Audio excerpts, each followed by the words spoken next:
Hare Krishna. So this is our tape on modeling. Modeling is a very powerful learning technique. I'm going to be using regular modeling clay. This is a modeling clay that we get here in Chile. It comes in little triangles. All different colors. Very nice stuff. But you can get any modeling clay from any different art store, office supply store, so many different places. Having the different colors is nice because it allows us to color code the different objects that we're going to be modeling. There's our clay. What we're going to model is something that everybody needs to know anyway for this course. And it's a good example because it allows us to show different levels of abstraction and communication. What we're going to model is called the communication cycle. Basically, as the teacher, I have an idea that I want to communicate to you, the student. So how do I do that? Well, first I think over my idea, I get a conception of it. Then I process it through some semantic filters and put it into words. Then I speak the words, the sound goes through the air, and it hits your ear, the student's ear. From that point, the student also does some semantic processing to decode the language into concepts. And hopefully, if the communication is successful, the student will have the same idea as the teacher. How do we know? Because the student then makes a query back to the teacher, and if the teacher can understand that the student has understood the idea properly, he'll give an acknowledgement. This is the learning cycle. This is also the general communication cycle. For any communication to occur, this cycle has to go more or less the way it's intended to. And if there's any problem, then we have communication difficulties. So let's look at how we would make a model of the communication cycle. Okay, the first thing we're going to start with is an idea. So what is an idea? Well, it's a concept. So it doesn't have any particular form. It can just be a blob of clay. And then I have some kind of semantic processing of my idea. So let's say that this is the semantic processing. And then what comes out of that? Words. The words have to come out of my mouth.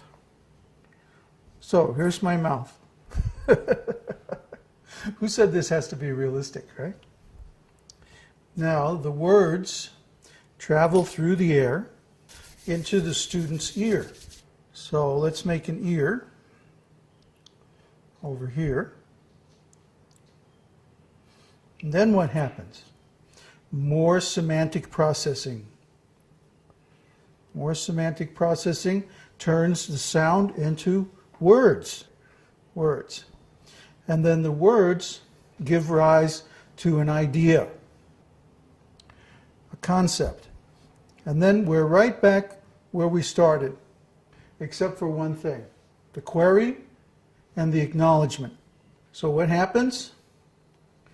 The student sends a query back to the teacher, and then when the teacher hears that the student understood the concept, he returns an acknowledgement. Now there's only a few little details missing. First of all, this is a chain of cause and effect, starting with the concepts, going to the speech, to the hearing of the student,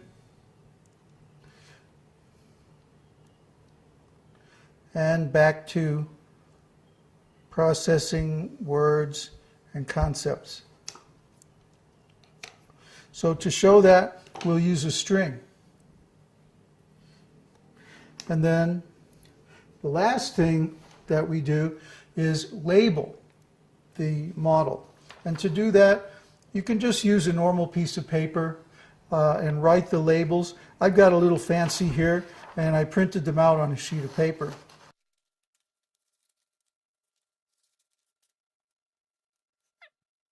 This is the teacher.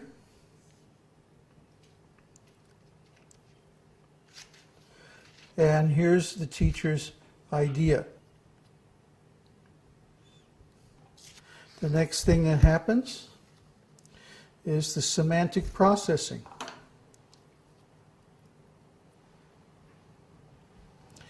Encoding the idea into words.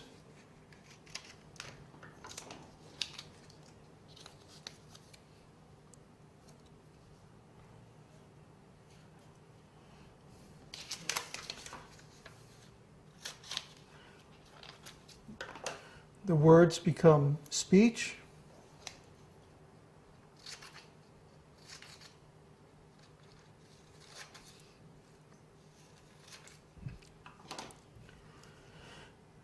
The speech is heard by the student's hearing.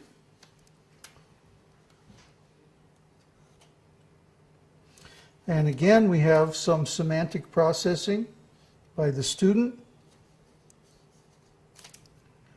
Those become words, and those words are decoded into a concept. Then finally, to see whether the student actually got the concept,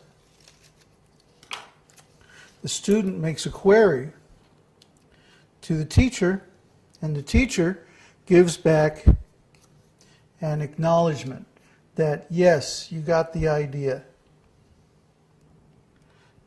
So basically, that's how it works.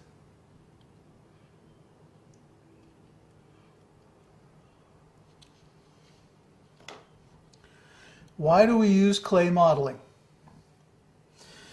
Clay modeling balances the significance and the mass of learning.